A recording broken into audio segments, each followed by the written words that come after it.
안녕하세요. 파이썬 장고 웹서비스 운영 경험기라는 제목으로 발표를 하게 된 안정호입니다. 반갑습니다.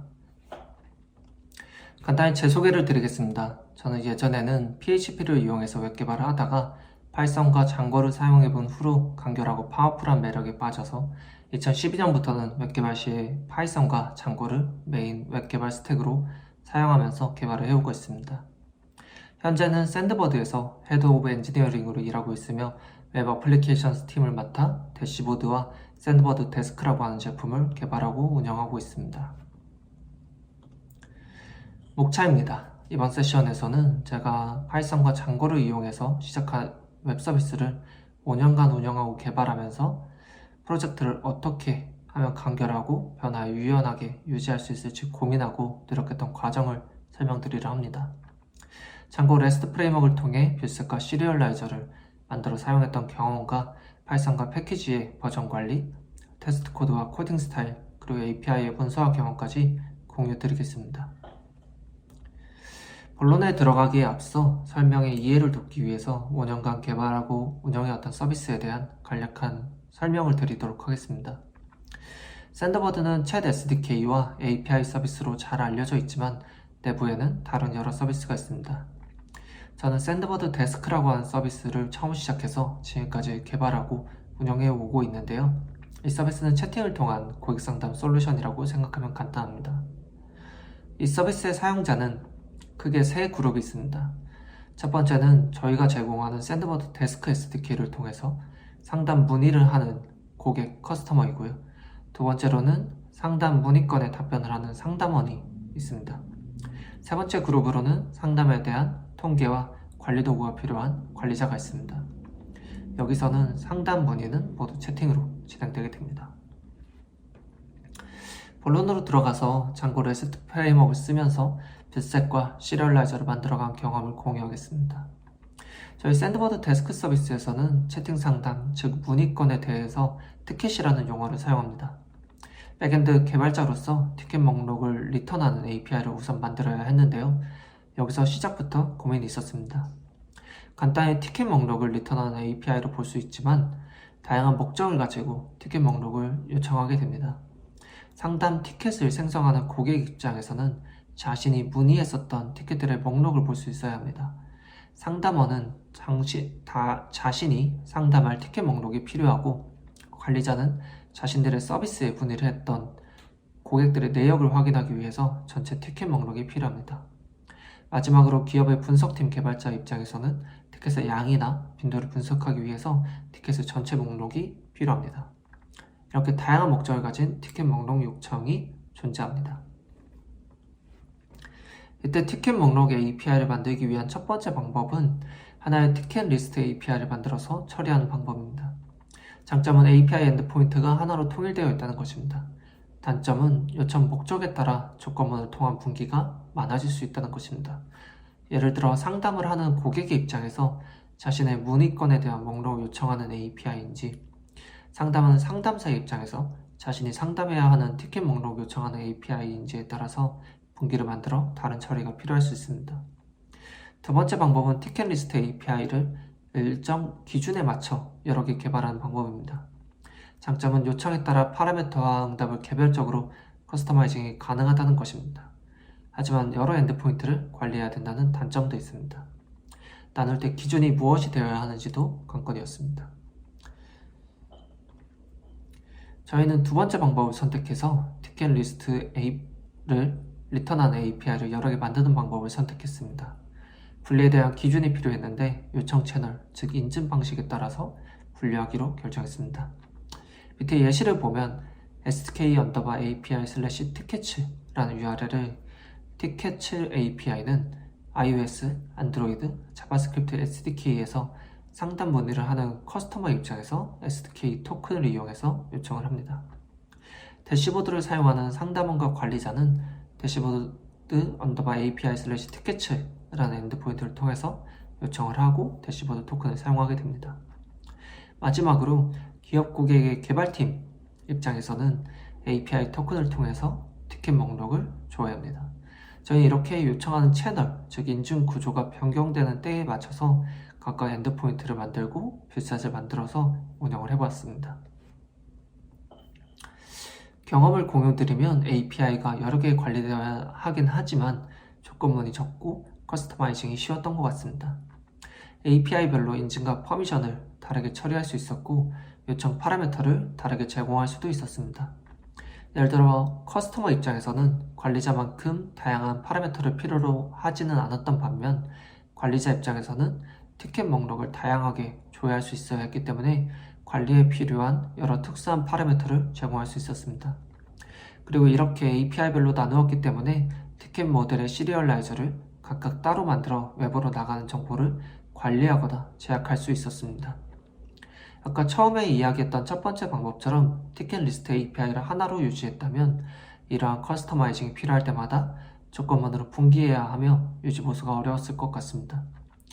여러 API를 만들어야 했지만 요청 채널을 기준으로 나누다 보니 수가 아주 많지 않았고 관리는 훨씬 수월했습니다. 이번 슬라이드부터는 좀 더 개발 환경과 운영에 대한 이야기를 해보겠습니다. 저는 파이썬과 파이썬 패키지 버전의 관리를 중요하게 생각했습니다. 항상 가장 최신의 상태를 유지하는 것은 좀 어려울 수 있겠지만 언어와 라이브러리들을 주기적으로 업데이트하지 않으면 보안상 문제가 될 수도 있고 최신 언어와 최신 라이브러리의 기능들을 활용하는데 제약이 있을 수 있기 때문입니다. 파이썬은 처음에는 로컬 개발 환경과 프로덕션 서버 모두에서 PyEnv라는 패키지를 통해서 버전을 관리하다가 이제는 도커를 사용하는 방법으로 넘어갔습니다. 2016년 12월에 파이썬 3.5 버전에서 시작해서 여러 번의 마이너 업데이트를 포함해서 메이저 업데이트를 진행했고 지금은 3.8 버전을 유지하고 있습니다. 파이썬 패키지들의 버전 관리는 requirements.txt라는 파일을 통한 전통적인 방법을 사용하다가 최근에 pipenv로 관리하기 시작했습니다. requirements.txt 파일을 통해서 설치 패키지들을 관리할 때는 의도적으로 설치한 패키지와 디펜던시가 구별하기가 어려웠습니다. pipenv를 사용한 후에는 node.js에서 하듯이 의도적으로 설치한 패키지와 디펜던시를 구별할 수 있었고 락 파일을 생성해주기 때문에 사용하는 패키지들의 관리가 더 용이해졌습니다. 다양한 패키지를 설치해서 사용하고 있지만 장고 같은 경우에는 1.10.4에서 시작해서 여러 과정을 거쳐서 현재 3.1.7 버전을 사용하고 있습니다.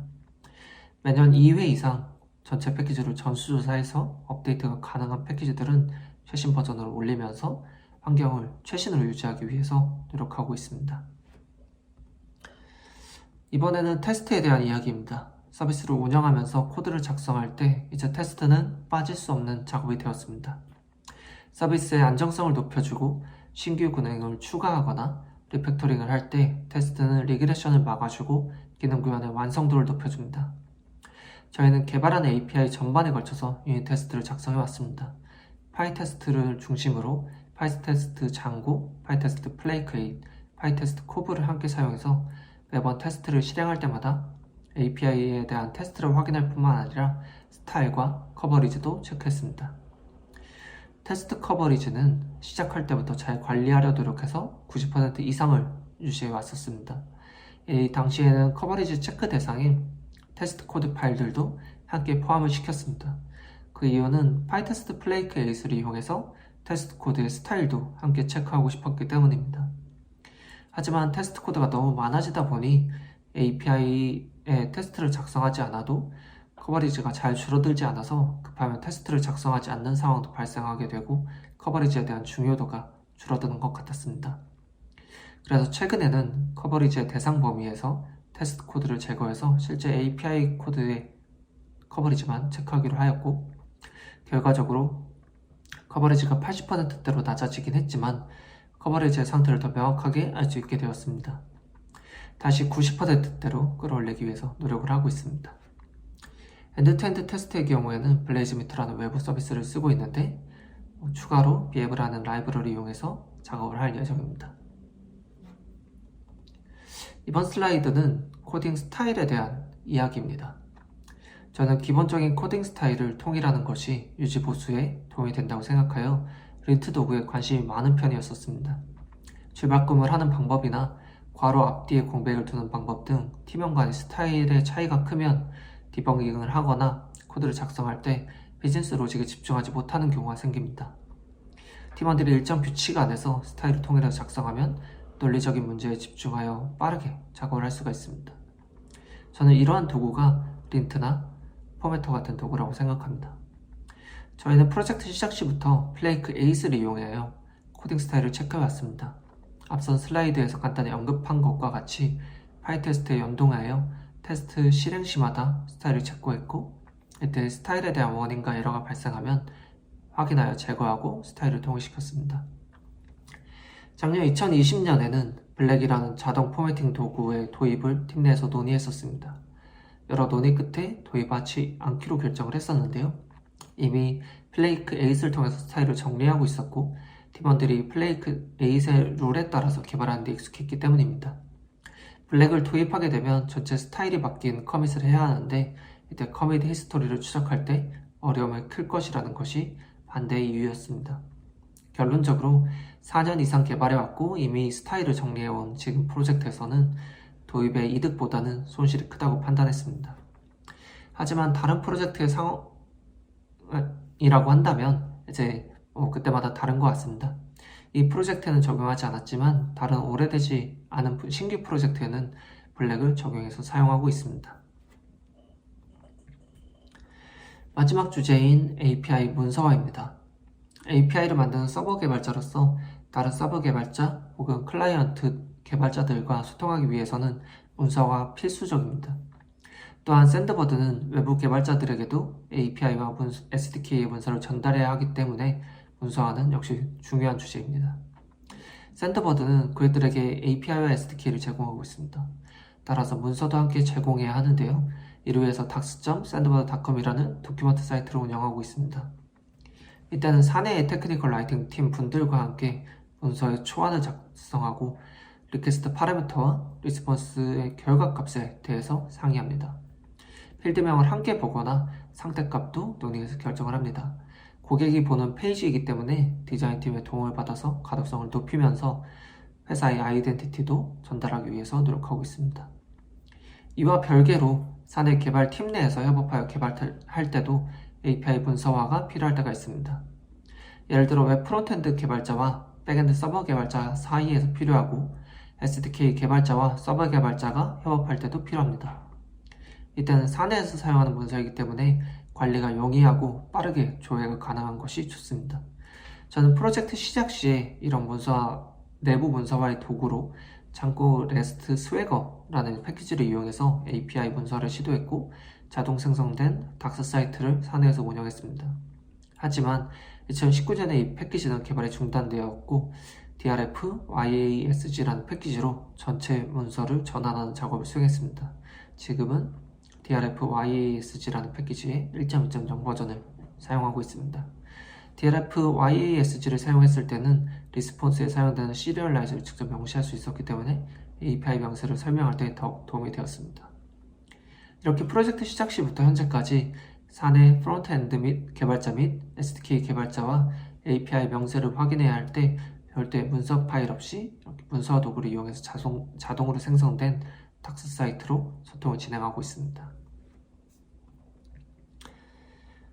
지금까지 다음과 같은 내용들을 살펴보았습니다. 티켓 목록 API를 만들던 과정을 통해서 뷰셋과 시리얼라이저를 어떻게 나누어 관리했는지 설명했습니다. 메인 언어로 사용하는 파이썬과 파이썬의 패키지들의 버전을 올리면서 관리한 과정을 설명드렸습니다. 커버리지를 체크하면서 테스트 코드를 작성하고 스타일을 통일하기 위해서 테스트와 연동해서 스타일이 아닌 다른 부분들을 자주 체크할 수 있도록 했던 과정을 말씀드렸습니다. 그리고 마지막으로 문서화를 도와주는 패키지를 사용하여 사내 협업이 용이하도록 관리했던 경험도 전달드렸습니다. 5년 동안 이 프로젝트에 정말 많은 기능들을 개발했지만 오늘 이 발표에서는 운영 관점에서 이야기를 많이 하게 된 것 같습니다. 건강하려면 영양 성분이 좋은 음식을 먹고 꾸준히 운동해야 한다는 것을 누구나 알고 있습니다. 하지만 실천하기는 어렵습니다. 마찬가지로 개발에서도 테스트를 작성하고 문서를 쓰고 개발 환경을 최신 상태로 유지해야 한다는 것을 알아도 실천하기는 참 어려운 것 같습니다. 그래도 혼자가 아니라 함께라면 조금 덜 힘들게 진행할 수 있는 것 같습니다. 5년째 팀 동료들과 함께 여전히 노력하고 있습니다. 샌드버드는 항상 채용 중에 있습니다. 기능 개발뿐만 아니라 개발 환경과 문화에도 관심 많은 분들과 함께 지속적으로 성장하고 싶습니다. 많은 지원 부탁드립니다. 안정호였습니다. 감사합니다.